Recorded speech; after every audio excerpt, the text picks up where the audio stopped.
live. I have Tim, our special guest, back again to talk about some cool stuff. We're going to talk about how to speed up your computer when it's running slow. There's just some things you can try if there's nothing wrong. And of course, I have Aaron with us too. So I love having these guys on. It's awesome. Make sure you subscribe to our newsletter because actually some of this came from an article that I sent out to my newsletter. So if you guys are on it, you'll get those kinds of tips weekly. So, and at the end of this video, I'll tell you where you can get your free security assessment. So we have some tips on how to speed up your Windows 10 PC. I would imagine Windows 11 will be similar, eh? Similar, some of the... Can I make a real quick point Absolutely. on what you just said? What did I just say? Well, I think what you were trying to tell our viewers is that information is available on the DS Tech website. We do have a newsletter, and there And a is blog. a plethora, including these videos, of information available. Yep. And knowing is half the battle. .net. It is. With our information age upon us, knowing is half the battle. You have to know what's going on. Arm yourself with knowledge. If you don't know what you don't know, well... And the more you know, the more you don't know. Yeah, the more you know, the more you realize you don't know. Oh, sorry to interrupt. That's all right. We have a brain trust here at DS Tech. I mean, there's just so many smart people here, and all together, we're a pretty good team. Anyway, so tell us some things we can do to speed up our PCs at home when they get all slowed down. I mean, we get a shiny new PC and it's all fast, and then after a while, it's like for a couple months or a year or two, it starts going slower. The things you used to do take twice as long. You're like, I used to be able to go on the internet. Now I got to go on the internet, go get myself some coffee, come back, and now maybe it's loaded if you're lucky. You know, the computers can slow down. So I guess the biggest thing I check, the number one thing is your startup programs. Like when you first start your computer, what happens is it goes through like a checklist. You know, I'm going to start this program, this program, this program. And as you use your computer longer, more things get added to that list. So what used to be, say, 5 programs start up in your computer starts now it's trying to load like 20. So you can modify that startup list and then disable any things that you don't need to start up right away with the computer. Because what happens is a lot of those things will run in the background waiting to be used, so that way they'll launch a little bit faster. The problem is if it's a program you use like once a week or once a month, it doesn't need to be waiting to be run all the time. So you can free up resources by stopping that from starting up right away with the Are these tips for both home users and business users? Yes. Now for a business user, usually you need an admin or someone that has the rights to change the startup. Like if you try to change your startup on your work computer, chances are it's going to prompt you and say, are you sure you want to do this? Ask for an admin, and you won't be able to do it if they have the right security in place. But for a home user, you can toggle their startups on and off, because we don't want an end user going into this and turning off the antivirus from starting accidentally on a work computer. So we have it kind of locked down for certain business environments. Go ahead. No, you go ahead. I was just going to say, if you don't know how to do it, Google is a great place to look. Just say, how do I disable things in my startup?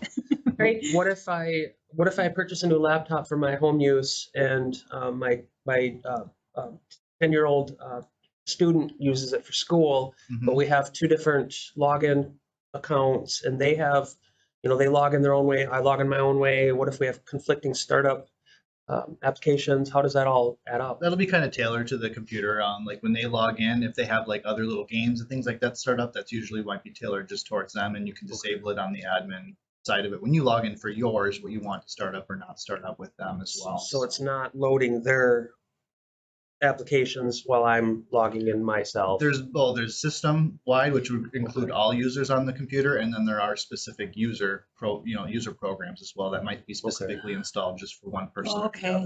So it works both ways. There's like a universal kind of startup, and then if I install Chrome and I want Chrome to work for everyone, you can do that. And there's some programs when you install them, they ask you, do you want to install this for the user? All users. Or for all I've seen users? that prompt. So when it says all users, you're installing it for everyone, or you can pick just me and it only installs for you, and it will only affect your login. Interesting. Good. So that's the number one, to start up programs, at least for your boot speed and what's kind of waiting to be run in the background. There's also a tab called Background Apps in Windows 10. It's under the security and privacy setting, I believe. But the same thing, the idea with that is it's running like Edge and Cortana and all these little services waiting to be used, I usually just turn them all off, because when I want to use something, I'll wait the extra 3 seconds for it to start and not using those resources, letting them idle in the background all the time. So the background tasks and the startup tasks are the biggest two contributors to eating resources, because they're just idling all the time waiting to be used. So the best thing to do would just be have Windows running, period.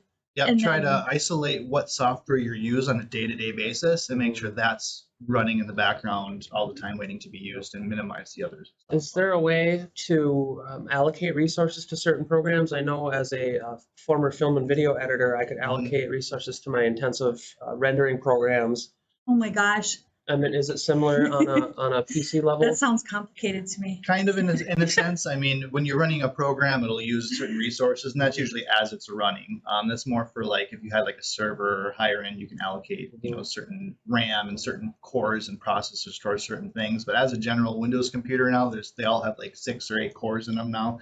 Usually, that's pretty much just running everything all at once, and you don't have to too much worry about like setting this aside for this. Now, if you are doing, say, video rendering, usually when you do that, it will bog your computer down, and it's hard to do other things when that's happening because it is utilizing all that resources. And if you were getting into that, there are ways within the program itself, like inside of Photoshop or inside of Adobe Premiere, where you can kind of set, I'm going to use my graphics card, or I'm going to use my CPU, Okay. or and there's different kind of tweaks you can do, and that's usually inside the software. Okay, I've seen my gamer kid do that. Mhm. I didn't know what he was doing, but he was setting aside graphics Yep, you can for up his the limit. games and stuff like that. Yep. Okay, Mhm. interesting. So yes, if you're doing any heavy lifting, that kind of stuff, usually you can edit the software to use more resources if you have them available, because it kind of uses a standard that's more universally accepted. But then if you have the horsepower in your computer, you can crank it up and it'll make it run a little bit faster for sure. Interesting. Okay, well, what about memory? Yep, the old way of thinking, at least when I grew up building computers, was more RAM and, you know, faster processor, you know, and a graphics card. Nowadays, the biggest single thing you can do to speed up your computer is if you don't have a solid state hard drive yet, and you get a solid state hard drive, that will hugely improve your loading times, accessing files, all kinds of stuff immensely. Most days now you still have 16 gigs of RAM or even 8 gigs of RAM in your computer to load Windows and do basic tasks, you're fine. Until you start doing gaming or video editing or the high demanding stuff, that's where you want to crank it up. And so if you had 16 gigs of RAM and you went to 32 gigs of RAM, you really won't see that much of a difference unless you're doing gaming or high-end stuff. But getting that faster hard drive, that's the number one thing that'll improve your speed and all that, is getting a faster hard drive on your computer, if you don't already have it. So SSD or solid state drive, Yes. because Yep. sometimes they just have SSD in there. Yeah, and there's But- the newer versions called M.2 now, which are even faster, but usually They're it's they're little chips. Yep. It's kind of crazy. Everything's getting smaller and smaller. I mean, physical size, yes, but bigger. bigger And quantity. storage Yes, and- yeah. And all that kind of stuff. That's Mhm. cool. Okay, what else can we do? We can make room, Yes, right? common If we thing run out of is space, like my home computer is out of space right now, and it's constantly popping up telling that's me the that. one thing with Annoying. solid state drives and hard drives is the rough idea is 10% or less. So if you have a 250 gig hard drive and you're down to 25 gigs, it'll start barking at you all the time. Too little space. You want to have more space available because it will let things run just faster. What would you tell someone, on my home computer, right? Mhm. I already have an answer in my head that I'm going to do. Okay. But what would you tell me to do? Because what happened is it's only 256, right? Mhm. But my daughter installed some games on it, Yep. and she didn't pick any other drive that I have installed on there. Yep. So the thing with that is you could basically get her to install it on, if you have a, say your C drive is 256 and you do have, say, a D drive or another little drive that's bigger. Yep. you could have her uninstall the game and install it in the new other hard drive to take up less space. And have only Windows. Have Windows the and main your drive. essential programs on like your C drive, and then have a larger hard drive for your games and all that kind of stuff, whether it's an external hard drive you plug in or just a secondary hard drive you plug into the computer. So it's common where people have a solid state drive that's smaller for their Windows, and Uh-huh. a larger hard drive that's the old spinning discs just for storing like photos and movies, because it's a lot cheaper for the spinning discs and you don't need that. Oh, you know what I do for photo storage now? Mhm. Amazon Prime. There you go. It's unlimited photo storage if you have Prime. Oh yeah. So I just let it back up, constantly Is- there. is there Interesting. still the need to I remember back in the day we would defragment Yes, our I do remember drives. that. You still can. It does have, it doesn't hurt to do once in a while, but with the new solid states and the way they are, that's not as big of an issue as the old spinning disks. But it doesn't hurt if you're doing a lot of deleting and adding files, deleting constantly, to just defragment the hard drive. It just puts all the files kind of in sequential order, so it can operate a little bit more efficiency. But you're not going to notice, it's not as big of an improvement as it used to be. But that is something to run that. And also, like, say, check for your Windows updates, make sure your drivers are all updated. All the typical things that you do with the computer to make sure it's all up to date and running is also key. If you're running into issues where you're getting the blue screen to death once in a while, or something's happening, you want to make sure everything's updated and on the latest version. And Ginny brought something up before we came on air, and I'm just going to share a small story here with our viewers to hopefully indicate this point here. I remember back in the day when we had less than ideal sources of internet, and many of us who are a little bit older had played online video games, these massive multiplayer online video games. So a young online video game player, I won't name him, made the mistake of going to one of these large populated online areas within this game on his dial-up internet, and his graphic card, his PC, everything basically could not handle the amount of information coming to his PC, just causing an overall nightmare experience for that gamer. So, which is leading into my next point, the visual effects and some of the other display options on your PC can really limit your system and your ability to process things quickly. That's a key one I didn't mention. I'm sorry, what does that mean? Explain. What does that mean? What do you mean?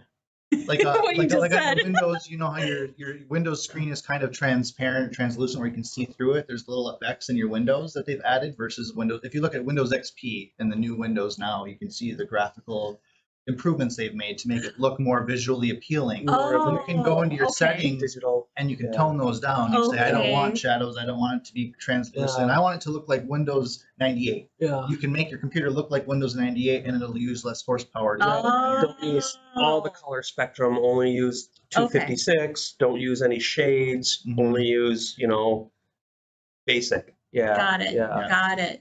So that frees up those resources for the other things. Yeah, especially if you don't have like a dedicated graphics card, you got like say a laptop or something with integrated graphics. Those can help those situations much better as well. So I remember before DS Tech evolved into DS Tech as it is today, when we used to have Paul working on the bench on home computers. We don't do that anymore. But people always brought in their computer and said, I have a virus. Yeah, it's slow. It's slow, I have a virus. Yeah.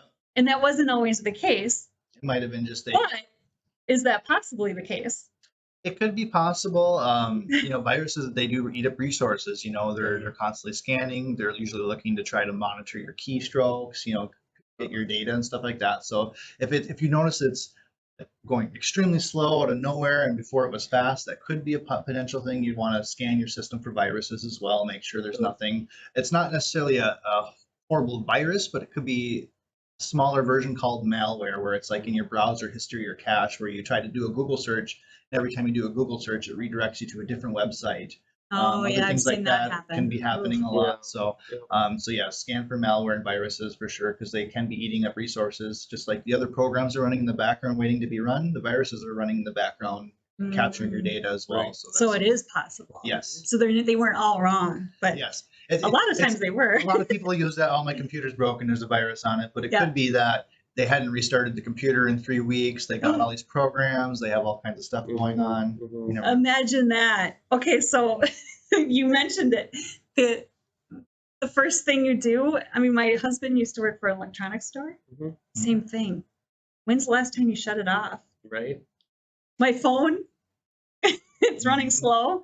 Yep.